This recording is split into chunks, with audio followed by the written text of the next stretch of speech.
Hello everyone. आज का topic है बेटा chapter 1 relation and functions. Relation and functions तुसी +1 ਦੇ ਵਿੱਚ ਆਲਰੇਡੀ ਪੜ੍ਹ ਚੁੱਕੇ ਹੋ। ਇਹਦੇ ਵਿੱਚ ਥੋੜਾ ਜਿਹਾ ਇਹਨੂੰ ਬਸ ਥੋੜਾ ਜਿਹਾ ਵਾਈਡ ਹੈ, ਥੋੜਾ ਇਹਦੇ ਵਿੱਚ ਉਹਨੂੰ ਥੋੜਾ ਜਿਹਾ ਦੇਖਾਂਗੇ ਕੀ ਹੁੰਦਾ ਇਹਦੇ ਵਿੱਚ। ਹੁਣ ਦੇਖੋ ਬੇਟਾ ਇਹਦੇ ਵਿੱਚ ਕੀ ਦਿੱਤਾ ਹੋਇਆ, ਸਭ ਤੋਂ ਪਹਿਲਾਂ ਰਿਲੇਸ਼ਨ ਐਂਡ ਫੰਕਸ਼ਨ ਪੜ੍ਹਨ ਤੋਂ ਪਹਿਲਾਂ ਤੁਹਾਨੂੰ ਕਾਰਟੀਜ਼ਨ ਪ੍ਰੋਡਕਟ ਪਤਾ ਹੋਣੀ ਚਾਹੀਦੀ ਹੈ ਆਫ ਟੂ ਸੈਟਸ ਆਫ 2 ਜਾਂ 3 ਜਿੰਨੇ ਵੀ ਸੈਟਸ ਹੈ। ਹੁਣ ਦੇਖੋ अगर आप कार्टेजन प्रोडक्ट फाइंड आउट करते हैं दो सैट्स की, ए सैट है 1 2 3 and B is 1 4 9, then Cartesian product is defined as A cross B.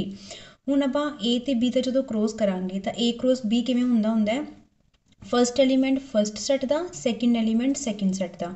ਤੈਨੂੰ ਕਿਵੇਂ ਲਿਖਾਂਗੇ 1 1 ਦੈਨ 1 ਦਾ 4 ਨਾਲ 1 ਦਾ 9 ਨਾਲ। ਤਾਂ ਫਸਟ ਬੇਟਾ ਕੀ ਬਣਿਆ 1 1, now next is 1 4 then 1 9। Same as 2 ਨੂੰ ਕਰੋ। ਹੁਣ ਇੱਧਰੋਂ ਇਹ ਦੇਖਣਾ ਹੈ ਕਿ ਅਗਰ a क्रॉस b ਲਿਖਿਆ ਹੋਇਆ ਹੈ ਤਾਂ ਫਸਟ ਐਲੀਮੈਂਟ a ਦੇ ਵਿੱਚੋਂ ਲੈਣਾ ਹੈ, ਸੈਕਿੰਡ ਐਲੀਮੈਂਟ ਫਰੋਮ b। ਅਗਰ b क्रॉस a ਲਿਖਿਆ ਹੋਊਗਾ ਤਾਂ first element from the set b and second from the set a। ਠੀਕ ਹੈ, ਹੁਣ a क्रॉस b ਕਰ ਰਹੇ ਹਾਂ ਤਾਂ ਪਹਿਲੇ ਐਲੀਮੈਂਟ a ਚੋਂ ਚੱਕਾਂਗੇ, ਦੈਨ b ਨਾਲ ਗੱਲ ਕਰਾਂਗੇ। ਫਿਰ ਹੁਣ ਅਗਰ ਆਪਾਂ 1 ਦੇ ਨਾਲ ਸਾਰਿਆਂ ਦੀ ਕਰਤੀ, ਹੁਣ 2 ਲੈ ਲਿਆ, 2 ਦੇ ਨਾਲ 1 ਆ ਜਾਊਗਾ, 2 4 ਆ ਜਾਊਗਾ, 2 9। ਤਾਂ ਕੀ ਬਣਿਆ ਬੇਟਾ 2 1 2 4 2 9। ਨਾਓ ਨੈਕਸਟ ਹੈ 3 1 3 4 3 9। ਤਾਂ ਨੈਕਸਟ ਐਲੀਮੈਂਟ ਹੋ ਗਈ 3 1 3 4 3 9। ਤਾਂ ਕਾਰਟੀਜ਼ਨ ਪ੍ਰੋਡਕਟ ਕੀ ਹੋਗੀ ਬੇਟਾ 1 1 1 4 1 9 2 1 2 4 2 9 3 1 3 4 3 9। ਫਸਟ ਵਾਲੇ ਜਿਹੜੀ ਐਲੀਮੈਂਟ ਹੈ 1 2 3 ਪਹਿਲੇ ਐਲੀਮੈਂਟ ਉਹ ਆਣਗੇ A ਸੈੱਟ ਦੇ ਵਿੱਚੋਂ, ਪਿਛਲੇ ਜਿਹੜੇ ਸੈਕਿੰਡ ਐਲੀਮੈਂਟ ਹੈ 1 4 9 ਉਹ ਆਣਗੇ B ਸੈੱਟ ਦੇ ਵਿੱਚੋਂ। ਠੀਕ ਹੈ ਨਾ ਬੇਟਾ, ਫਸਟ ਹੈ ਹੁਣ ਰਿਲੇਸ਼ਨ ਦੇਖਾਂਗੇ ਕੀ ਹੁੰਦਾ। ਦੇਖੋ ਅਗਰ ਆਪਾਂ ਕੋਈ ਵੀ ਰਿਲੇਸ਼ਨ ਡਿਫਾਈਨ ਕਰਦੇ ਹਾਂ ਨਾ ਤਾਂ relation is always a subset of Cartesian product of two sets. ਤਾਂ ਰਿਲੇਸ਼ਨ ਕਿਹਦਾ ਸਬਸੈਟ ਹੁੰਦਾ ਹੈ A क्रॉस B ਦਾ। ਅਗਰ ਆਪਾਂ A क्रॉस B ਲੈ ਲਈਏ, A क्रॉस A ਲੈ ਲਈਏ, B क्रॉस B ਲੈ ਲਈਏ, ਕੁਝ ਵੀ ਲੈ ਸਕਦੇ ਹਾਂ, ਬਟ ਰਿਲੇਸ਼ਨ ਸਬਸੈਟ ਹੁੰਦਾ ਹਮੇਸ਼ਾ ਕਾਰਟੀਜ਼ਨ ਪ੍ਰੋਡਕਟ ਦਾ। ਤਾਂ ਇਹਨੂੰ ਦੇਖੋ ਕਰਾਂਗੇ ਕਿਵੇਂ, ਜਿਵੇਂ ਰਿਲੇਸ਼ਨ ਦਿੱਤਾ ਹੋਇਆ ਹੈ x y, x belongs to a ਮਤਲਬ x a ਦੇ ਵਿੱਚੋਂ ਆਊਗਾ, y ਆਊਗਾ b ਦੇ ਵਿੱਚੋਂ, ਐਂਡ ਰਿਲੇਸ਼ਨ ਹੈ ਕਿ x square equal to y। b ਆ ਰਿਲੇਸ਼ਨ। ਹੁਣ ਇਹ ਕੀ ਬਣੂਗਾ ਰਿਲੇਸ਼ਨ, ਅਗਰ ਮੈਂ x ਦੀ ਜਗ੍ਹਾ ਤੇ 1 ਪੁੱਟ ਕਰਾਂ ਤਾਂ ਫਸਟ ਐਲੀਮੈਂਟ ਕੀ ਆਊਗਾ 1 ਪੁੱਟ ਕਰਕੇ। ਐਲੀਮੈਂਟ ਆਈ ਯੂਜ਼ ਕਰਾਂਗੇ ਆਪਾਂ ਜਿਹੜੇ ਸੈੱਟ A ਦੇ ਵਿੱਚ ਦਿੱਤੇ ਹੋਏ ਆ। A ਸੈੱਟ ਦੇ ਵਿੱਚ ਕੀ ਐਲੀਮੈਂਟ ਹੈ ਆਪਣੇ ਕੋਲ ਬੇਟਾ 1 2 3, B ਦੇ ਵਿੱਚ ਹੈ 1 4 9। ਤਾਂ A क्रॉस B ਦਾ ਆਪਣਾ ਹੀ ਸਾਰਾ ਹੋ ਗਿਆ। ਠੀਕ ਹੈ, ਹੁਣ ਦੇਖੋ ਅਗਰ x ਨੂੰ ਮੈਂ 1 ਪੁੱਟ ਕੀਤਾ ਤਾਂ y ਕਿੰਨਾ ਆ ਗਿਆ 1, ਤਾਂ ਫਸਟ ਐਲੀਮੈਂਟ 1 1। x ਨੂੰ ਮੈਂ 2 ਪੁੱਟ ਕਰੂੰਗੀ ਤਾਂ y ਆ ਜਾਊਗਾ 4, ਤਾਂ ਨੈਕਸਟ ਐਲੀਮੈਂਟ 2 4। x ਨੂੰ 3 ਪੁੱਟ ਕੀਤਾ 3 ਸਕੁਅਰ 9, ਤਾਂ y ਆ ਗਿਆ 9। ਹੁਣ ਦੇਖੋ 1 1 2 4 3 9। ਹੁਣ ਦੇਖੋ ਇਹ ਤਿੰਨੋਂ ਐਲੀਮੈਂਟ ਜਿਹੜੇ ਰਿਲੇਸ਼ਨ ਦੇ ਵਿੱਚ ਆਏ ਹੈ ਉਹ A cross B the subset ਹੈਗੇ ਹੈ। ਸਬਸੈਟ ਦਾ ਮਤਲਬ ਹੈ ਕਿ ਜਿਹੜੇ ਰਿਲੇਸ਼ਨ ਦੇ ਐਲੀਮੈਂਟ ਹੋਣਗੇ ਉਹ A क्रॉस B ਦੇ ਵਿੱਚ ਹੋਣੇ ਜ਼ਰੂਰੀ ਹੈ। ਤਾਂ 1 1 ਆਲਰੇਡੀ ਇਹਦੇ ਵਿੱਚ ਹੈ, ਯੈਸ। 2 4 ਵੀ ਇਹਦੇ ਵਿੱਚ ਹੈਗਾ, 3 9 ਵੀ ਇਹਦੇ ਵਿੱਚ ਹੈਗਾ। ਤਾਂ 1 1 2 4 3 9 ਇਹ ਸਾਰੇ ਐਲੀਮੈਂਟ A क्रॉस B ਦੇ ਵਿੱਚ ਹੈਗੇ ਹੈ।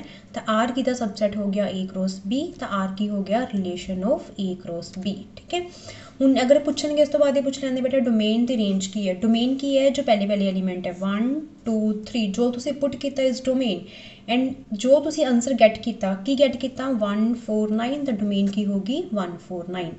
ਹੁਣ ਸੌਰੀ ਰੇਂਜ ਕੀ ਹੋਗੀ 1 4 9। ਰੇਂਜ ਤੇ ਕੋ ਡੋਮੇਨ ਦੇ ਵਿੱਚ ਕੀ ਫਰਕ ਸੀਗਾ, ਰੇਂਜ ਹੁੰਦੀ ਹੈ ਜੋ ਆਪਣੇ ਸੋਲਵ ਕਰਕੇ ਆਨਸਰ ਆਏ, ਕੋ ਡੋਮੇਨ ਹੁੰਦੀ ਹੈ ਕਿ ਜਿਹੜਾ ਸੈੱਟ ਟੋਟਲੀ ਤੁਹਾਨੂੰ ਗਿਵਨ ਹੈ। B ਸੈੱਟ ਵੀ ਕੀ ਗਿਵਨ ਸੀ ਆਪਣੇ ਕੋਲ 1 4 9, ਐਂਡ ਇੱਥੇ ਰਿਲੇਸ਼ਨ ਦੇ ਵਿੱਚ ਵੀ ਐਲੀਮੈਂਟ 1 4 9 ਹੀ ਆਏ, ਤਾਂ ਕੋ ਡੋਮੇਨ ਤੇ ਰੇਂਜ ਦੇ ਵਿੱਚ ਇਕੁਅਲ ਹੋਗੀ। ਠੀਕ ਹੈ, ਨਾਓ ਨੈਕਸਟ ਇੱਕ ਹੋਰ ਐਗਜ਼ਾਮਪਲ ਹੈ x y, x belongs to a, y belongs to b and x minus y is equal to 1 be another relation। ਹੁਣ ਉਹੀ ਸੈੱਟ ਦਾ ਯੂਜ਼ ਆਪਾਂ ਪਿਛਲਾ A क्रॉस B ਕਰਾਂਗੇ। A ਦੇ ਵਿੱਚ ਐਲੀਮੈਂਟ ਹੈ 1 2 3, B ਦੇ ਵਿੱਚ ਹੈ 1 4 9। ਆਵਲੇ ਐਲੀਮੈਂਟਸ ਨੂੰ ਯੂਜ਼ ਕਰਕੇ ਬੇਟਾ ਰਿਲੇਸ਼ਨ ਡਿਫਾਈਨ ਕਰੋ। ਤਾਂ ਦੇਖੋ ਅਗਰ x A 'ਚ ਹੈ, y B ਦੇ ਵਿੱਚ, x ਮਾਈਨਸ y 1 ਹੈ, ਤਾਂ ਕਿਹੜੇ ਐਲੀਮੈਂਟ ਹੈ 1 2 3 A ਦੇ ਐਲੀਮੈਂਟ ਸੀਗੇ, B ਦੇ ਵਿੱਚ ਸੀਗੇ 1 4 9। ਅਗਰ ਮੈਂ ਦੋਨਾਂ ਨੂੰ ਮਾਈਨਸ ਕਰਾਂ ਤਾਂ 1 ਕਿਹਦਾ ਆਉਂਦਾ ਹੈ, 2 ਤੇ 4 ਨੂੰ ਮਾਈਨਸ ਕਰਾਂਗੇ ਨਹੀਂ ਆਉਂਦਾ, 2 9 ਵੀ ਨਹੀਂ ਆਉਂਦਾ, 3 4।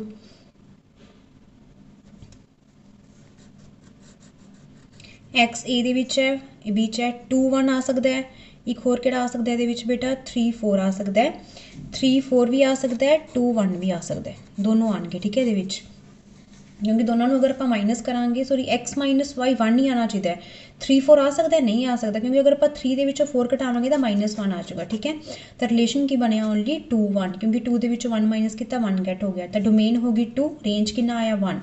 रेंज 1 है बट यदि कोडोमेन की है, कोडोमेन होंगे फुल सैट बी, तो फुल सैट बी 149 सीगा, तो कोडोमेन की रेंज इतने रेंज इक्वल नहीं आए। ना उस बाद types of relation, types of relation की है, एक होंगे wide relation, universal relation, identity relation. Wide ਜਾਂ एम्प्टी का मतलब है कि जिस सैट के कोई भी एलीमेंट ना हो उन्होंने बोलते हैं वाइड ਜਾਂ एम्प्टी रिलेशन। तो रिलेशन फाई मतलब कोई एलीमेंट नहीं है बट फाई ऑलवेज सबसैट किदा होंगे ए क्रॉस ए का। जिवें आपां कह लीए कि अपने को सैट ऑफ ऑल गर्ल्स है स्कूल के, अगर आप कहीए कि here no student is a brother of another student है, तो गर्ल्स आप ब्रदर की गल ही नहीं कर सकते, तो जो रिलेशन है ब्रदर वाला आप लिखिया वो कि रिलेशन हो गया वाइड रिलेशन मतलब एम्प्टी। यूनीवर्सल रिलेशन एक किस तरह का रिलेशन होंगे, relation R on a set A is universal if each element of A is related to every element of A. तो रिलेशन कि इक्वल होगा ए क्रॉस ए, जो relation A cross A same set to same set हो बोलते universal. Identity relation है जिमें 1 to 1 relation of the type I A x belongs to a same element 1 1 2 2 3 3 वो सारी एलीमेंट उन्होंने बोलते हैं आइडेंटिटी रिलेशन। ठीक है, जिमें बेटा ए सैट है 1 2, अगर उस सैट के मैं आइडेंटिटी रिलेशन लिखना हो तो सेम एलीमेंट लिखूंगी 1 1 2 2, तो इस रिलेशन बोलते हैं आइडेंटिटी। आइडेंटिटी तो बाद बेटा है इनवर्स। इनवर्स का मतलब है कि अगर अपने को आर रिलेशन एक्स वाई है, एक्स ए है वाई बी जो आप इनवर्स करांगे तो एक्स वाई एक्स बन जूगा, तो जो डोमेन है वो रेंज बन जूगी, रेंज है वो डोमेन बन जूगी। तो एक्स अगर ए च है तो एक्स तो ए चो आऊगा, वाई बी चो आऊगा, बट रिलेशन की हो जूगा वाई एक्स, तो आर इनवर्स आ जूगा। ठीक है बेटा, समझ लगे ना। तो y is R inverse to x, बस कोड में ना दोनों एलीमेंट्स चेंज हो जाएंगे ये। इस तो बाद है क्लासीफिकेशन, वैरी इंपॉर्टेंट टॉपिक है। क्लासीफिकेशन 4 तरह की होंगी है बट तुम 3 तरह की पढ़ोगे। फर्स्ट है रिफ्लैक्सिव, एक होंगी है symmetric and third is transitive.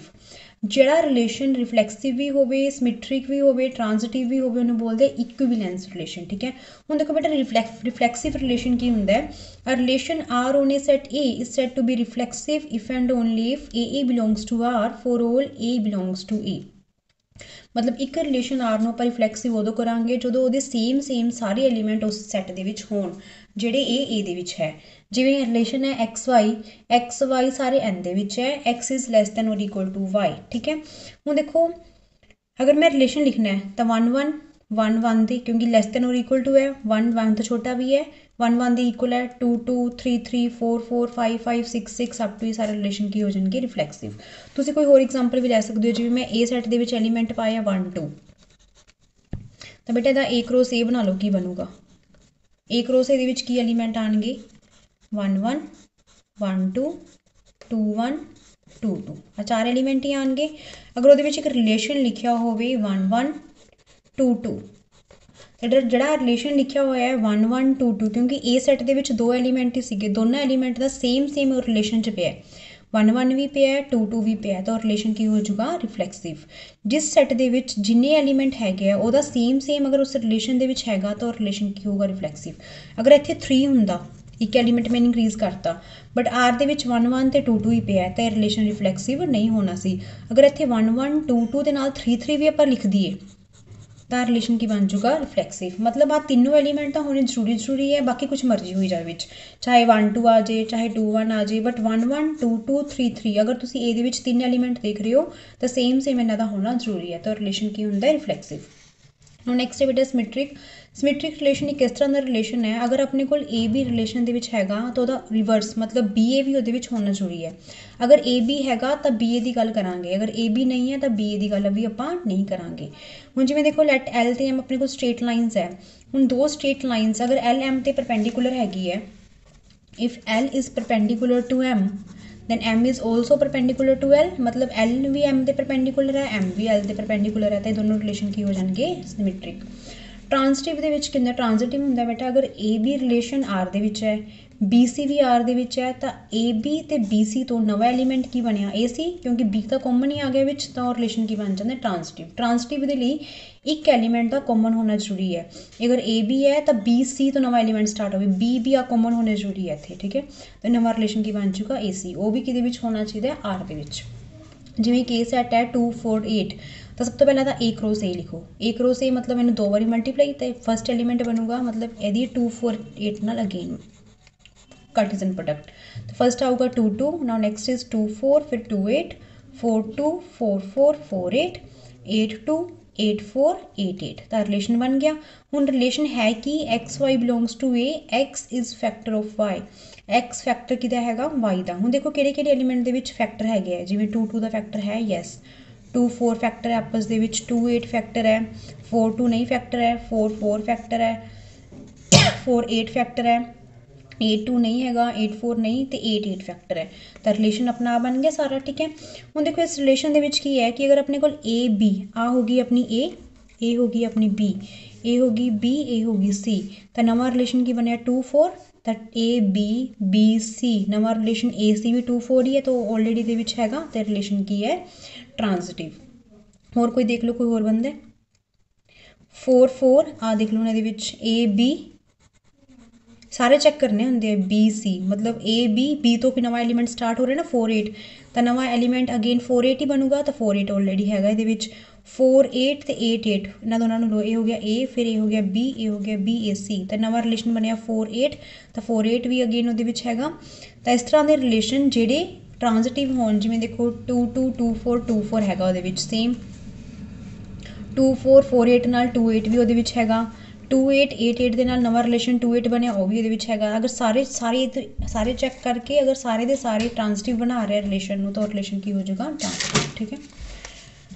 Now next ਇਕੁਇਵਲੈਂਸ relation, ਉਹ ਰਿਲੇਸ਼ਨ ਹੈ ਜਿਹੜਾ ਰਿਫਲੈਕਸਿਵ ਵੀ ਹੋਵੇ, ਸਿਮੈਟ੍ਰਿਕ ਵੀ ਹੋਵੇ ਐਂਡ ਟ੍ਰਾਂਜ਼ਿਟਿਵ ਵੀ ਹੋਵੇ। ਹੁਣ ਇੱਕ ਰਿਲੇਸ਼ਨ ਹੈ A 1 1 2 2 3 3 1 3 3 1 2 3 3 2। ਹੁਣ ਇਹ ਦੇਖੋ ਕਿ ਇਹਦੇ ਵਿੱਚ ਸਿਮੈਟ੍ਰਿਕ, ਰਿਫਲੈਕਸਿਵ, ਟ੍ਰਾਂਜ਼ਿਟਿਵ ਹੈ, ਮਤਲਬ ਇਕੁਇਵਲੈਂਸ ਹੈ। ਹੁਣ A ਸੈਟ ਦੇ ਵਿੱਚ 1 2 3 ਐਲੀਮੈਂਟ ਹੈ, रिलेशन ਦੇ ਵਿੱਚ ਆ ਐਲੀਮੈਂਟ ਲਿਖੇ ਹੋਏ ਆ, ਆਪਾਂ ਰਿਫਲੈਕਸਿਵ ਦੇ ਲਈ ਚੈੱਕ ਕਰਨਾ ਹੈ, ਇੱਕ 1 1 ਹੋਣਾ ਚਾਹੀਦਾ ਹੈ, ਇੱਕ 2 2 ਤੇ 3 3, 1 1 2 2 3 3, ਤਿੰਨੋਂ ਇਹਦੇ ਵਿੱਚ ਹੈਗੇ ਆ, ਤੇ ਰਿਲੇਸ਼ਨ ਕੀ ਹੋ ਜਾਊਗਾ ਰਿਫਲੈਕਸਿਵ, ਠੀਕ ਹੈ। ਸਿਰਫ ਤਿੰਨਾਂ ਦਾ ਚੈੱਕ ਕਰਨਾ, ਬਾਕੀ ਕੁਝ ਮਰਜ਼ੀ ਹੋ ਜਾਏ। ਇਸ ਤੋਂ ਬਾਅਦ ਹੈ ਸਿਮੈਟ੍ਰਿਕ। ਸਿਮੈਟ੍ਰਿਕ ਦੇ ਵਿੱਚ ਹੈ ਕਿ ਅਗਰ 1 3 ਹੈ ਤਾਂ 3 1 ਵੀ ਹੋਵੇ, 1 3 ਹੈ ਤਾਂ ਉਹਦਾ ਉਲਟਾ 3 1 ਵੀ ਆ ਗਿਆ, 2 3 ਹੈ ਤਾਂ ਉਹਦਾ ਉਲਟਾ 3 2 ਵੀ ਆ ਗਿਆ, ਤੇ ਰਿਲੇਸ਼ਨ ਕੀ ਹੈਗਾ ਸਿਮੈਟ੍ਰਿਕ ਵੀ ਹੈਗਾ। ਟ੍ਰਾਂਜ਼ਿਟਿਵ ਦੇ ਵਿੱਚ ਕੀ ਚੈੱਕ ਕਰਨਾ ਹੁੰਦਾ ਹੈ ਕਿ ਅਗਰ 1 1 है 1 3 है 3 1, मतलब ये हो गया अपना ए हो गया बी, ए हो गया बी, ए हो गया सी, तो नवा रिलेशन ए सी, मतलब 1 3 3 1, नवा रिलेशन 1 1 बन रहा है, 1 1 ਉਹਦੇ ਵਿੱਚ ਹੈਗਾ, ਠੀਕ ਹੈ। ਹੁਣ 2 2 ਤੇ 2 3 ਨੂੰ ਲੈ ਲਓ, ਇਹ ਹੋ ਗਿਆ ए बी बी सी, 2 2 2 3, तो नवा एलिमेंट सैट की बन रहा है 2 3 बन रहा है, 2 3 ਇਹਦੇ ਵਿੱਚ ਹੈ, 3 3 3 2, तो देखो आ 3 3 सेम है, तो नवा सैट 3 2 बन रहा है, 3 2 भी ऑलरेडी ਦੇ ਵਿੱਚ ਹੈ, तो रिलेशन ट्रांजिटिव भी होगा, तो इक्विवेलेंस हो गया। ਹੁਣ क्वेश्चन नंबर 1 है, ए सैट ਦੇ ਵਿੱਚ 3 एलिमेंट है, then what is the number of relations on A. अगर एक सैट ਦੇ ਵਿੱਚ 3 एलिमेंट है, तो नंबर ऑफ रिलेशनस चैक ਕਰਨ ਦੇ ਲਈ ए क्रॉस ए ਦੇ ਵਿੱਚ नंबर ऑफ एलिमेंट्स देख लो कितने हैं। अगर number of elements A cross ए च देखने हैं, तो मतलब number of elements in A multiply number of elements in, अड करता। ए ਦੇ ਵਿੱਚ 3 एलिमेंट है, 3 गुना 3, तो टोटल एलिमेंट कितने हो जाएंगे 9, ठीक है। तो नंबर ऑफ रिलेशनस कितने हो गए, n A cross n A is equal to 9। ਹੁਣ ए सैट ਦੇ ਵਿੱਚ एलिमेंट है -1 1 -1 2 -2 3 -1 इज रिलेशन ऑन फाइंड करनी दी रेंज। रेंज की होंगी पिछले एलिमेंट, तो -1 -2 -1, मतलब -1 तो -2 की रेंज होगी। नैक्सट एक रिलेशन है x y, x plus 2y is equal to 8 is a relation, find करनी है दी रेंज ऑफ आर, ठीक है। हमने रिलेशन दिता हुआ है नैचुरल नंबर्स के उपर, यदि रेंज फाइंड आउट करनी है। ਹੁਣ रिलेशन है x plus 2y is equal to 8, x y natural है, तो इस पहले y की वैल्यू कट लो, y की होगा एक्स ਨੂੰ उधर लै जाएंगे -x प्लस 8/2, ये अपना y आ गया। एक्स वाई किनू बिलोंग करता है नैचुरल नंबर ਨੂੰ, y किहदे इक्वल है 8 - x/2। ਹੁਣ कहते x ਦੇ ਵਿੱਚ ਨੈਚੁਰਲ ਨੰਬਰ ਪੁੱਟ ਕਰੋ ਤੇ y ਵੀ ਸਾਰਾ ਨੈਚੁਰਲ ਆਵੇ। अगर आप x ਨੂੰ 1 ਪੁੱਟ ਕਰਾਂਗੇ ਤਾਂ ਫਸਟ ਵੈਲਿਊ ਆਊਗੀ 7/2, ਤਾਂ ਨੈਚੁਰਲ ਹੈ ਹੀ ਨਹੀਂ, ਤਾਂ ਰਿਜੈਕਟ ਹੋਗੀ। 2 ਪੁੱਟ ਕਰਾਂਗੇ ਤਾਂ ਬੇਟਾ 6/2 3, ਯੈਸ ਨੈਚੁਰਲ ਹੈ। 3 ਪੁੱਟ ਕਰਾਂਗੇ ਤਾਂ 8 - 3 5/2, ਇਹ ਵੀ ਨੈਚੁਰਲ ਨਹੀਂ ਹੈ। 4 ਪੁੱਟ ਕਰਾਂਗੇ 8 - 4/2, अगर आप x ਨੂੰ 4 ਪੁੱਟ ਕਰਾਂਗੇ ਤਾਂ y ਕਿੰਨਾ ਆ ਜਾਊਗਾ 2, ਤੇ ਨੈਚੁਰਲ ਹੈਗਾ। मतलब x ਨੂੰ ਨੈਚੁਰਲ ਪੁੱਟ ਕਰਕੇ ਜਿਹੜਾ y ਨੈਚੁਰਲ ਆਊਗਾ ਉਹ ਪੁਆਇੰਟ ਰੱਖਣੇ ਆ, ਤਾਂ 3 ਪੁਆਇੰਟ ਆਣਗੇ 2 3 4 2 एंड 6 1। ਤਾਂ ਡੋਮੇਨ ਕੀ ਹੋਗੀ ਇਹਦੀ, पहले वाली एलिमेंट 2 4 6, रेंज की होगी 1 2 3। कोड मेन की है, कोड मेन एक्स भी नैचुरल दिता हुआ सी, वाई भी नैचुरल। कोड मेन होंगी है सारा सैट वाई की है नैचुरल, तो कोड मेन होगी ये भी नैचुरल, ठीक है। नो नैक्सट है बेटा गिवन ए दिता हुआ है, दैन रिलेशन आर इज रिफ्लैक्सिव है या नहीं। ਹੁਣ देखो 1 1 ए ਦੇ ਵਿੱਚ 1 2 3 एलिमेंट है, रिफ्लैक्सिव ਦੇ ਲਈ 1 1 2 2 3 ਦਾ ਹੋਣਾ ਜ਼ਰੂਰੀ ਹੈ, बस 1 1 भी हैगा 2 2 भी हैगा 3 3 भी है, सेम सारे एलिमेंट है, तो रिलेशन की हो गया reflexive. What is the minimum number of ordered pair of to form a non-zero reflexive relation on a set of n element? देखो अगर किसी सेट ਦੇ ਵਿੱਚ 3 एलिमेंट है, ऊपर देखो इस सेट ਦੇ ਵਿੱਚ बेटा 3 एलिमेंट से तो रिफ्लैक्सिव रिलेशन भी कितने बने ਇਹਦੇ 3। तो अगर किसी सेट ਦੇ ਵਿੱਚ n एलिमेंट है तो मिनिमम नंबर ऑफ रिफ्लैक्सिव रिलेशन ਉਹਦੇ कितने बन सकते हैं, n ही बनणगे। ठीक है। Now next है बेटा give an example of a relation which is symmetric but neither reflexive nor transitive। एक ਆਪਾਂ रिलेशन इस तरह का लिखना है ਜਿਹੜਾ ਸਮਿਟ੍ਰਿਕ ਤਾਂ ਹੋਵੇ ਬਟ ਨਾ ਰਿਫਲੈਕਸਿਵ ਹੋਵੇ ਤੇ ਨਾ ਹੀ ਟ੍ਰਾਂਸਟਿਵ ਹੋਵੇ। ਇਹ ਸੈਟ ਦੇ ਵਿੱਚ 1 2 3 ਐਲੀਮੈਂਟ ਹੈ ਤਾਂ A क्रॉस A ਕਰ ਲਿਆ 1 1 2 2 ਆ ਸਾਰੇ 9 ਐਲੀਮੈਂਟ ਬਣਨਗੇ। ਠੀਕ ਹੈ। ਹੁਣ ਮੈਂ ਇੱਕ ਰਿਲੇਸ਼ਨ ਲਿਖਿਆ 1 2 2 1। ਦੇਖੋ ਬੇਟਾ 1 2 2 1 ਅਗਰ ਇਹ ਰਿਫਲੈਕਸਿਵ ਹੁੰਦਾ ਤਾਂ ਇਹਦੇ ਵਿੱਚ 1 1 2 2 3 3 ਤਿੰਨਾਂ ਨਾਲ ਜੁੜੀ ਸੀ, ਇਹਦੇ ਵਿੱਚ ਕੋਈ ਵੀ ਹੈ ਨਹੀਂ ਤਾਂ ਰਿਲੇਸ਼ਨ ਰਿਫਲੈਕਸਿਵ ਨਹੀਂ ਹੈ। ਤਾਂ ਖੁਦ ਲਿਖਣਾ ਤੁਸੀਂ ਇਸ ਤਰ੍ਹਾਂ ਆਪਣੇ ਅੰਡਰਸਟੈਂਡਿੰਗ ਨਾਲ ਲਿਖਣਾ ਹੈ कि जो किया तुसी वही लिखो ਉਹਨੂੰ। ठीक है। इन्होंने क्या सी कि तुसी लिखना सिमेट्रिक है, सिमेट्रिक बन गया 1 2 भी है ਉਹਦਾ उल्टा 2 1 भी है बट ना तो रिफ्लैक्सिव है क्योंकि 1 1 does not belongs to R, ना ही 2 2 है ना ही 3 3 है। सिमेट्रिक है बिकॉज 1 2 है 2 1 भी है। ट्रांसटिव भी नहीं है बिकॉज देखो फर्स्ट एलीमेंट ए फिर ए बी फिर ए बी फिर ए सी तो नवा एलीमेंट बनना सी 1 1 1 1 ਇਹਦੇ ਵਿੱਚ नहीं हैगा तो रिलेशन ट्रांसटिव भी नहीं हैगा। ठीक है। now next है बेटा transitive but neither reflexive nor symmetric. ਹੁਣ ਇੱਕ ਰਿਲੇਸ਼ਨ ਲਿਖਣਾ ਹੈ ਜਿਹੜਾ ट्रांसटिव ਹੋਵੇ ਬਟ ਨਾ ਰਿਫਲੈਕਸਿਵ ਤੇ ਨਾ ਹੀ ਸਿਮੈਟ੍ਰਿਕ ਹੋਵੇ। ਹੁਣ ਦੇਖੋ ਉਵੇਂ A क्रॉस A ਦੇ ਐਲੀਮੈਂਟ ਲਿਖ ਲਏ ਸਾਰੇ, ਰਿਲੇਸ਼ਨ ਆਪਾਂ ਖੁਦ ਲਿਖ ਲਿਆ 1 3 3 2 1 2। ਹੁਣ ਦੇਖੋ ਇਹ ਰਿਫਲੈਕਸਿਵ ਤਾਂ ਹੈ ਨਹੀਂ, ਦੇਖ ਕੇ ਪਤਾ ਲੱਗ ਰਿਹਾ ਹੈ ਕਿਉਂਕਿ 1 1 2 2 3 3 ਇਹਦੇ ਵਿੱਚ ਨਹੀਂ ਹੈਗੇ ਦੈਟ ਮੀਨਸ ਇਟਸ ਨੋਟ ਰਿਫਲੈਕਸਿਵ। ਹੁਣ ਸਿਮੈਟ੍ਰਿਕ ਹੈ ਨਹੀਂ ਕਿਉਂਕਿ 1 3 ਹੈ ਤਾਂ ਉਹਦਾ ਉਲਟਾ 3 1 ਨਹੀਂ ਹੈਗਾ ਤਾਂ ਸਿਮੈਟ੍ਰਿਕ ਵੀ ਨਹੀਂ ਹੋਇਆ। ट्रांसटिव ਦੇ ਲਈ 1 3 3 1 ਹੈ ਤਾਂ ਨਵਾਂ ਐਲੀਮੈਂਟ 1 2 ਬਣ ਰਿਹਾ ਨਾ। ये है A फिर B फिर B फिर C तो नवा एलिमेंट बनूगा AC 1 2 1 2 ਨੂੰ ਬਿਲੋਂਗ ਕਰ ਰਿਹਾ ਤਾਂ ट्रांसटिव हो गया। ठीक है। नेक्स्ट है बेटा reflexive and symmetric but not transitive. Reflexive and symmetric होवे बट ट्रांसटिव ना होवे। रिफ्लैक्सिव ਦੇ ਲਈ ਆਪਾਂ ਕੀ ਕਰਾਂਗੇ 1 1 2 2 3 3 ਲਿਖਤੇ ਤਾਂ ਰਿਫਲੈਕਸਿਵ ਹੋ ਗਿਆ। ਸਿਮੈਟ੍ਰਿਕ ਲਈ ਅਗਰ ਆਪਾਂ 2 3 ਲਿਖ ਰਹੇ ਹਾਂ ਤਾਂ 3 2 ਲਿਖ ਲਿਆ, 1 2 ਲਿਖ ਰਹੇ ਹਾਂ ਤਾਂ 2 1 ਲਿਖ ਰਿਹਾ ਤਾਂ ਰਿਲੇਸ਼ਨ ਕੀ ਹੋ ਗਿਆ, ਸਿਮੈਟ੍ਰਿਕ ਵੀ ਹੋ ਗਿਆ। ट्रांसटिव नहीं हैगा, रीजन की है क्योंकि देखो ਇਹਦੇ ਵਿੱਚ बेटा 1 2 एंड 2 3 ਤਾਂ R ਦੇ ਵਿੱਚ ਹੈਗੇ ਹੈ ਬਟ ਨਵਾਂ ਐਲੀਮੈਂਟ ਕੀ ਬਣ ਰਿਹਾ ਉਹਨਾਂ ਤੋਂ 1 3 1 3 ਆਪਾਂ ਜਿਹੜਾ ਰਿਲੇਸ਼ਨ ਲਿਖਿਆ ਉਹਦੇ ਵਿੱਚ ਨਹੀਂ ਲਿਖਿਆ ਤਾਂ ਰਿਲੇਸ਼ਨ ट्रांसटिव नहीं होगा। ठीक है। नाउ नेक्स्ट है बेटा 5th क्वेश्चन है if R is a relation less than from A to B A to B मतलब A ਦੇ ਐਲੀਮੈਂਟ B ਨਾਲੋਂ ਛੋਟੇ ਹੋਣਗੇ। ਇੱਕ ਰਿਲੇਸ਼ਨ ਲਿਖਣਾ ਆਪਾਂ ਨੇ ਤਾਂ ਕੀ ਲਿਖਾਂਗੇ 2 8 2 10 2 12 same as 4 8 4 10 4 12 6 8 6 10 6 12 8 8 नहीं आऊगा क्योंकि लेस दैन लिखने हैं 8 10 8 12 10 8 नहीं बिकॉज A ਵੱਡਾ हो गया 10 10 भी नहीं ओनली 10 12। ठीक है। नाउ नेक्स्ट पूछे ਅਸੀਂ ਇੱਕ ਰਿਲੇਸ਼ਨ ਲਿਖਣਾ R is greater than ਵਿੱਚ मतलब ਇੱਧਰਲੇ ਐਲੀਮੈਂਟ ਇਸ ਨਾਲੋਂ ਵੱਡੇ ਹੋਣਗੇ ਤਾਂ 1 ਦੇ ਨਾਲ ਤਾਂ ਕੋਈ ਨਹੀਂ ਬਣੂਗਾ क्योंकि 1 ਛੋਟਾ ਹੈ ਤਾਂ 4 1 4 2 4 बाकी नहीं आएंगे 5 1 5 2 5 4। ठीक है। रिलेशन हो गया। नाउ नेक्स्ट है बेटा let n be the set of 4 natural numbers R is relation in natural number है कि A is the factor of B तो दसना कि रिलेशन रिफ्लैक्सिव है ना ट्रांसटिव होगा। ठीक है। ਹੁਣ ਇਸ ਤਰ੍ਹਾਂ ਦੇ ਕੁਐਸਚਨਸ ਨੂੰ ਕਰਨ ਲਈ ਬੇਟਾ ਪ੍ਰੋਪਰ ਇਹਨੂੰ ਲਿਖਣਾ ਹੁੰਦਾ ਸਾਰਾ। ਹੁਣ ਦੇਖੋ R ਅਗਰ ਰਿਫਲੈਕਸਿਵ ਰਿਲੇਸ਼ਨ ਹੈ, ਰਿਫਲੈਕਸਿਵ ਦੇ ਲਈ A ਬਿਲੋਂਗ ਕਰਦਾ R ਨੂੰ, ਇਹ ਸਾਰੇ ਕਿਸ ਚੋਂ ਆਉਣਗੇ ਨੈਚੁਰਲ ਨੰਬਰ ਦੇ ਵਿੱਚੋਂ। ਹੁਣ ਦੇਖੋ ਸੇਮ ਲੈਣਾ ਹੁੰਦਾ ਨਾ ਰਿਫਲੈਕਸਿਵ ਦੇ ਵਿੱਚ ਹੁਣ ਸੇਮ ਤਾਂ ਆਪਸ ਦੇ ਵਿੱਚ ਫੈਕਟਰ ਹੁੰਦੇ ਆਪਾਂ ਨੂੰ ਪਤਾ ਹੀ ਹੈ A is factor of A ਤਾਂ ਆਊਗਾ ਹੀ ਤੇ ਟਰੂ ਹੋ ਗਿਆ ਤੇ ਰਿਫਲੈਕਸਿਵ ਹੋ ਗਿਆ। ਨੈਕਸਟ ਹੈ ट्रांसटिव अगर A भी R ਦੇ ਵਿੱਚ ਹੈ B C भी R ਦੇ ਵਿੱਚ ਹੈ अगर A B ਦਾ ਫੈਕਟਰ ਹੈ मतलब A B अगर रिलेशन ਦੇ ਵਿੱਚ ਹੈ ਰਿਲੇਸ਼ਨ ਕੀ ਕਹਿੰਦਾ ਹੈ ਕਿ A B ਦਾ ਫੈਕਟਰ ਹੈ अगर B C R ਦੇ ਵਿੱਚ ਹੈ ਤਾਂ B C ਦਾ ਫੈਕਟਰ ਹੈ अगर A B ਦਾ ਫੈਕਟਰ ਹੈ B C ਦਾ ਫੈਕਟਰ ਹੈ ਤਾਂ ਆਲਵੇਜ਼ A ਹਮੇਸ਼ਾ C ਦਾ ਫੈਕਟਰ ਹੋਗਾ ਹੀ ਹੋਗਾ। A B ਵੀ R ਦੇ ਵਿੱਚ ਹੈ B C ਵੀ R ਦੇ ਵਿੱਚ ਹੈ A C ਵੀ R ਦੇ ਵਿੱਚ ਚਲਾ ਗਿਆ ਤਾਂ ਰਿਲੇਸ਼ਨ ਕੀ ਹੋ ਗਿਆ ट्रांजिटिव। 7th है A ਦੇ ਵਿੱਚ ਐਲੀਮੈਂਟ ਹੈ 1 2 3 ਤੋਂ ਲੈ ਕੇ 14 ਤੱਕ ਰਿਲੇਸ਼ਨ ਹੈ 3x - y = 0 x y belong ਕਰਦਾ A ਨੂੰ ਤਾਂ ਇੱਥੋਂ ਬੇਟਾ y ਦੀ ਵੈਲਿਊ ਕਿੰਨੀ ਆ ਜੂਗੀ 3x x ਦੇ ਵੈਲਿਊਜ਼ ਪੁੱਟ ਕਰੀ ਜਾਓ ਤਾਂ y ਜਿਹੜਾ ਆਊਗਾ ਕੀ ਆਊਗਾ x ਨੂੰ 1 ਪੁੱਟ ਕੀਤਾ y 3 2 ਪੁੱਟ ਕਰਾਂਗੇ 6 3 ਪੁੱਟ ਕਰਾਂਗੇ 9 4 ਪੁੱਟ ਕਰਾਂਗੇ 12 ਆਈ ਐਲੀਮੈਂਟ ਆਣਗੇ। ਹੁਣ ਦੇਖੋ ਇਹ ਰਿਫਲੈਕਸਿਵ ਹੈ ਨਹੀਂ ਬਿਕੋਜ਼ 1 1 2 2 3 3 4 4 ਇਹਦੇ ਵਿੱਚ ਆਇਆ ਨਹੀਂ ਤਾਂ ਇਹ ਸੇਮ ਐਲੀਮੈਂਟ ਇਹਦੇ ਵਿੱਚ ਨਹੀਂ ਆਏ ਤਾਂ ਰਿਫਲੈਕਸਿਵ ਨਹੀਂ ਹੈ। ਸਿਮੈਟ੍ਰਿਕ ਨਹੀਂ ਹੈ ਬਿਕੋਜ਼ 1 3 ਹੈ ਤਾਂ ਉਹਦਾ 3 1 ਨਹੀਂ ਹੈਗਾ ਸਿਮੈਟ੍ਰਿਕ ਇਜ਼ ਨੋਟ। ਠੀਕ ਹੈ। मतलब 2 6 है 6 2 भी नहीं सीगा। हुण ट्रांसटिव है 1 3 3 9 ये हैगा A B B C तो नवा एलीमेंट 1 9 बनना सी बट 1 9 रिलेशन दे विच नहीं आया तो ट्रांसटिव भी नहीं है। नाउ नेक्स्ट है बेटा y is equal to x plus 5 x less than 4 ਤਾਂ ਰਿਲੇਸ਼ਨ ਕੀ ਬਣੂਗਾ x ਦੀ ਵੈਲਿਊਜ਼ 4 ਤੋਂ ਘੱਟ ਹੋਣਗੀਆਂ x ਦੀ ਵੈਲਿਊਜ਼ 4 ਤੋਂ ਘੱਟ ਕਿਹੜੇ ਕਿਹੜੇ ਪੁੱਟ ਕਰਾਂਗੇ 1 2 3 x ਨੂੰ 1 ਪੁੱਟ ਕੀਤਾ y 6 ਆ ਗਿਆ 2 ਪੁੱਟ ਕਰਾਂਗੇ 7 3 ਪੁੱਟ ਕਰਾਂਗੇ 8 ਦਾ ਰਿਲੇਸ਼ਨ ਬਣ ਗਿਆ ਹੁਣ ਇਹ ਰਿਲੇਸ਼ਨ ਰਿਫਲੈਕਸਿਵ ਨਹੀਂ ਹੈਗਾ ਕਿਉਂਕਿ ਸੇਮ ਐਲੀਮੈਂਟ ਨਹੀਂ ਹੈਗੇ ਇਹਦੇ ਵਿੱਚ ਤਾਂ ਸੇਮ ਆਰ ਦੇ ਵਿੱਚ ਨਹੀਂ ਹੈ ਤਾਂ ਰਿਫਲੈਕਸਿਵ ਨਹੀਂ ਹੈ ਸੇਮ ਸਿਮੈਟ੍ਰਿਕ 1 6 ਆਰ ਦੇ ਵਿੱਚ ਹੈਗਾ ਬਟ ਉਹਦਾ ਉਲਟਾ 6 1 ਆਰ ਦੇ ਵਿੱਚ ਨਹੀਂ ਹੈਗਾ ਹੁਣ ਟ੍ਰਾਂਸਟਿਵ ਹੈਗਾ ਦੇਖੋ ਬੇਟਾ ਜਿਸ ਰਿਲੇਸ਼ਨ ਦੇ ਵਿੱਚ ABC ਦੀ ਗੱਲ ਹੋਵੇ ਤਾਂ ਆਪਾਂ AC ਦੀ ਗੱਲ ਕਰਦੇ ਹਾਂ ਠੀਕ ਹੈ ਹੁਣ ਇਸ ਰਿਲੇਸ਼ਨ ਦੇ ਵਿੱਚ 1 6 ਦੀ ਗੱਲ ਹੋ ਰਹੀ ਹੈ ਬਟ 6 ਦੇ ਨਾਲ ਕੋਈ ਨਵਾਂ ਐਲੀਮੈਂਟ BC ਦੀ ਗੱਲ ਨਹੀਂ ਹੋ ਰਹੀ ਤਾਂ ਆਪਾਂ AC ਦੀ ਵੀ ਗੱਲ ਨਹੀਂ ਕਰਾਂਗੇ ਤਾਂ ਉਹ ਰਿਲੇਸ਼ਨ ਬਾਰੇ ਆਪਾਂ ਉਸ ਰਿਲੇਸ਼ਨ ਨੂੰ ਆਪਾਂ ਟ੍ਰਾਂਸਟਿਵ ਹੀ ਲਿਖਾਂਗੇ ਜਿਸ ਦੇ ਵਿੱਚ ਕੋਈ ਵੀ ਗੱਲ ਨਾ ਹੋਈ ਹੋਵੇ ਟ੍ਰਾਂਸਟਿਵ ਦੀ ਤਾਂ ਉਹ ਰਿਲੇਸ਼ਨ ਕੀ ਹੁੰਦਾ ਹੈ ਟ੍ਰਾਂਸਟਿਵ ਠੀਕ ਹੈ ਨੈਕਸਟ ਹੈ ਬੇਟਾ x minus y is an integer ਹੁਣ ਇੰਟੀਜ਼ਰ ਵਾਲਾ ਰਿਲੇਸ਼ਨ ਦੇਖੋ ਕੀ ਹੋਊਗਾ ਇਕੁਇਵਲੈਂਸ ਹੈ ਕਿ ਨਹੀਂ ਹੁਣ ਦੇਖੋ ਇੰਟੀਜ਼ਰ ਲਈ ਕੀ ਹੈ ਅਗਰ ਆਪਾਂ ਰਿਫਲੈਕਸਿਵ ਚੈੱਕ ਕਰਨਾ ਹੈ ਤਾਂ ਸੇਮ ਐਲੀਮੈਂਟ ਪੁੱਟ ਕਰ ਲਾਂਗੇ a ਬਿਲੋਂਗ ਕਰਦਾ r ਨੂੰ for all a belongs to z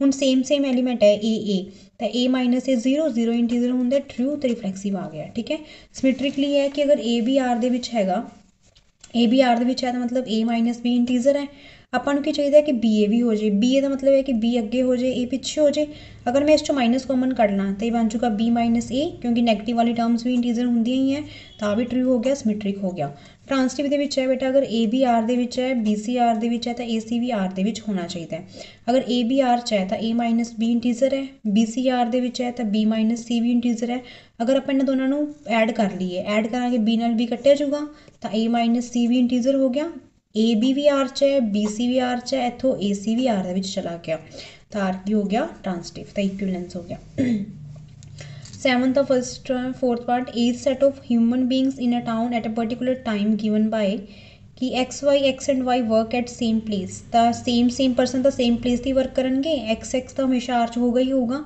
ਕਿਉਂਕਿ x and x work at same place same person ਤਾਂ ਇੱਕ ਬੰਦਾ ਤਾਂ ਇੱਕ ਜਗ੍ਹਾ 'ਤੇ ਕੰਮ ਕਰੂਗਾ ਸੇਮ ਐਸਾ ਬੇਟਾ ਅਗਰ ਬੇਟਾ x ਤੇ y ਸੇਮ ਜਗ੍ਹਾ 'ਤੇ ਕੰਮ ਕਰਦੇ ਤਾਂ y x ਵੀ ਉੱਥੇ ਹੋਣਗੇ ਅਗਰ A ਤੇ B ਉੱਥੇ ਹੈ ਤਾਂ B ਹੈ ਤਾਂ ਉਲਟਾ ਵੀ ਤਾਂ ਉੱਥੇ ਦੋਨੋਂ ਇੱਕੋ ਜਗ੍ਹਾ 'ਤੇ ਕੰਮ ਕਰਦੇ ਆ ਅਗਰ x y ਸੇਮ ਜਗ੍ਹਾ 'ਤੇ ਹੈ y z ਸੇਮ ਜਗ੍ਹਾ 'ਤੇ ਹੈ ਤਾਂ x z ਵੀ ਸੇਮ ਜਗ੍ਹਾ 'ਤੇ ਹੋਣਗੇ ਤਾਂ ਟ੍ਰਾਂਸਟਿਵ ਵੀ ਹੋ ਗਿਆ ਮਤਲਬ ਇਹ ਹੈ ਕਿ ਤੁਸੀਂ 3 ਫਰੈਂਡਸ ਹੋ ਅਗਰ ਤੁਸੀਂ ਪਹਿਲੇ 2 ਫਰੈਂਡਸ ਜਿਵੇਂ ਲੈ ਲਿਆ ਆਪਾਂ ਨੇ ਅਨਮੋਲ ਸ਼ਿਵ ਲੈ ਲਿਆ ਇੱਕ ਲੈ ਲਿਆ ਨਿਤਿਸ਼ ਅਗਰ ਅਨਮੋਲ ਤੇ ਸ਼ਿਵ ਇੱਕ ਸਕੂਲ 'ਚ ਹੈ शिव ਤੇ ਨੀਤਿਸ਼ ਇੱਕ ਸਕੂਲ 'ਚ ਹੈ ਤਾਂ ਅਨਮੋਲ ਤੇ ਨੀਤਿਸ਼ ਵੀ ਇੱਕ ਸਕੂਲ 'ਚ ਹੀ ਹੋਣਗੇ ਠੀਕ ਹੈ ਤਾਂ ਬੇਟਾ A ਹੋ ਗਿਆ B to C ਤਾਂ ਅਨਮੋਲ ਤੇ ਸ਼ਿਵ ਹੋ ਗਏ A ਤੇ C ਤਾਂ ਆਰ ਰਿਲੇਸ਼ਨ ਕੀ ਹੋ ਗਿਆ ਟ੍ਰਾਂਸਟਿਵ ਠੀਕ ਹੈ ਨਾ ਬੇਟਾ ਨੈਕਸਟ ਹੈ x is exactly 7 centimeter taller than y ਤਾਂ ਦੱਸੋ ਇਹ ਰਿਲੇਸ਼ਨ ਰਿਫਲੈਕਸਿਵ ਹੈ ਸੋਚੋ ਥੋੜਾ ਜਿਹਾ ਹੋਊਗਾ ਕਿ ਨਹੀਂ ਦੇਖੋ ਬੇਟਾ ਰਿਫਲੈਕਸਿਵਲੀ ਕੀ ਹੈ ਕਿ x is exactly 7 centimeter taller than x ਇੱਕ ਪਰਸਨ ਆਪਣੇ ਆਪ ਤੋਂ 7 ਸੈਂਟੀਮੀਟਰ ਛੋਟਾ ਟੋਲਰ ਕਿਵੇਂ ਹੋ ਸਕਦਾ ਵੱਡਾ ਹੋ ਹੀ ਨਹੀਂ ਸਕਦਾ ਤਾਂ ਰਿਲੇਸ਼ਨ ਰਿਫਲੈਕਸਿਵ ਨਹੀਂ ਹੋਊਗਾ ਠੀਕ ਹੈ ਸੇਮ ਅਗਰ x y ਤੋਂ x ਐਗਜ਼ੈਕਟਲੀ ਅਗਰ ਇੱਕ ਤੋਂ 7 ਸੈਂਟੀਮੀਟਰ ਲੰਬਾ ਤਾਂ ਨਹੀਂ ਹੋਊਗਾ y ਤਾਂ ਛੋਟਾ ਹੋਊਗਾ ਨਾ ਤਾਂ y ਤੋਂ x ਉਲਟਾ ਤਾਂ ਜਾਊਗਾ ਹੀ ਨਹੀਂ ਹੈ ਤਾਂ y x r ਦੇ ਵਿੱਚ ਨਹੀਂ ਹੈਗਾ ਟ੍ਰਾਂਸਟਿਵ 'ਚ ਹੈ ਬੇਟਾ ਅਗਰ x y r 'ਚ ਹੈ y z r 'ਚ ਹੈ ਮਤਲਬ x ਹੈ 7 ਸੈਂਟੀਮੀਟਰ ਵੱਡਾ y ਤੋਂ y 7 ਸੈਂਟੀਮੀਟਰ ਵੱਡਾ ਹੈ z ਤੋਂ बट x ਤੇ z ਤਾਂ 7 ਸੈਂਟੀਮੀਟਰ ਲੰਬੇ ਨਹੀਂ ਹੋਏ ਆਪਸ ਦੇ ਵਿੱਚ ਤਾਂ x z it does not belongs to r ਤੇ ਰਿਲੇਸ਼ਨ ਟ੍ਰਾਂਸਟਿਵ ਵੀ ਨਹੀਂ ਹੈ। ਇਹ 7 ਕੁਐਸਚਨ ਹੋ ਗਏ ਬਾਕੀ ਕੁਐਸਚਨ ਨੈਕਸਟ ਵੀਡੀਓ 'ਚ ਕਰਾਂਗੇ ਇਹਨਾਂ ਨੂੰ ਧਿਆਨ ਨਾਲ ਸੁਣਿਓ ਅਗਰ ਕੋਈ ਡਾਊਟ ਹੈ ਤਾਂ ਪੁੱਛ ਲਿਓ।